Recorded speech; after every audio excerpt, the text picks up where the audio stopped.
qui vient de nous être présenté par Pascal Bollot est un budget qui ouvre des perspectives, nous l'avons vu, comme le montrent évidemment les chiffres qui illustrent la présentation. Alors sans les énumérer tous, citons tout de même un taux d'épargne brut en augmentation, une capacité de désendettement inférieure à 5 ans et des dépenses d'équipement d'un montant important. Tu l'as souligné, mais je tiens également à le rappeler, puisque nous avons aujourd'hui plus de 70 millions d'euros contre 64 millions d'euros en 2017. Et tout cela sans augmentation de notre fiscalité locale. Cette situation est positive et nous sommes pourtant dans un contexte financier très contraint.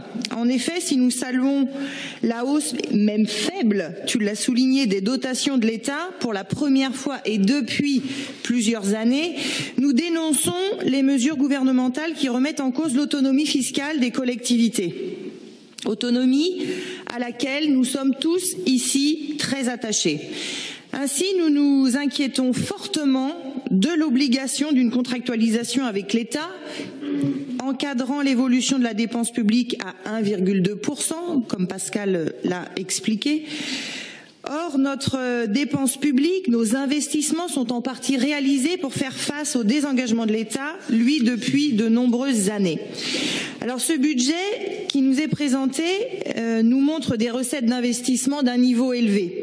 Nous allons pouvoir réaliser nos objectifs et en premier lieu, les nombreux équipements de proximité qui doivent accompagner l'augmentation du nombre d'habitants. Les écoles, les crèches, les jardins familiaux, les maisons de quartier, les équipements sportifs ou encore les équipements culturels. Ces équipements bénéficieront à tous les Nantais dans tous les quartiers. Ils contribueront à renforcer la cohésion sociale sur notre territoire. Alors oui, nous allons continuer, nous allons amplifier nos investissements dans la transition énergétique avec un budget nettement revu à la hausse à 5 millions d'euros.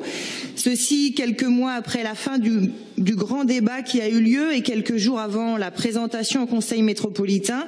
Il est important, et nous le montrons aujourd'hui avec ce budget, que notre collectivité s'engage.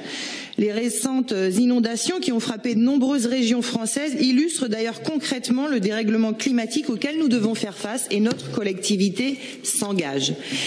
Nous allons donc réaliser de nombreux équipements collectifs et pour ces nouveaux équipements, il nous faut accompagner et prévoir les déplacements dans la ville en tenant compte de l'impératif climatique, en tenant compte de la préservation de la qualité de l'air et pour une meilleure santé pour tous.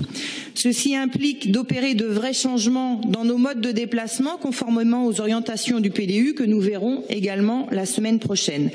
Alors dans ce contexte, nous tenons à saluer l'annonce de la mise en place en 2018 pour les agents de la ville de Nantes de l'indemnité kilométrique vélo.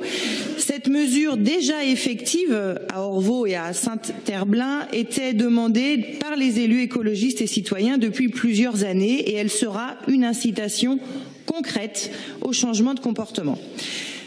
Comme nous l'avons dit à plusieurs reprises, nous proposons d'expérimenter aussi le budget participatif.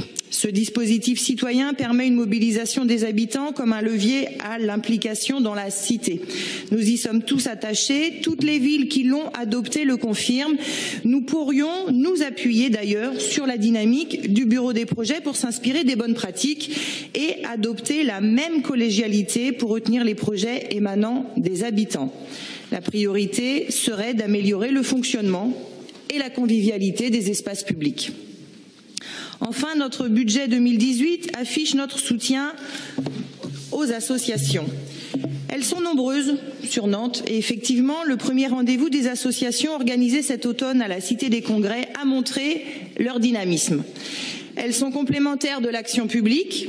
Elles sont en contact direct avec les citoyens, elles sont implantées dans les quartiers et font au quotidien un travail précieux en faveur du vivre ensemble.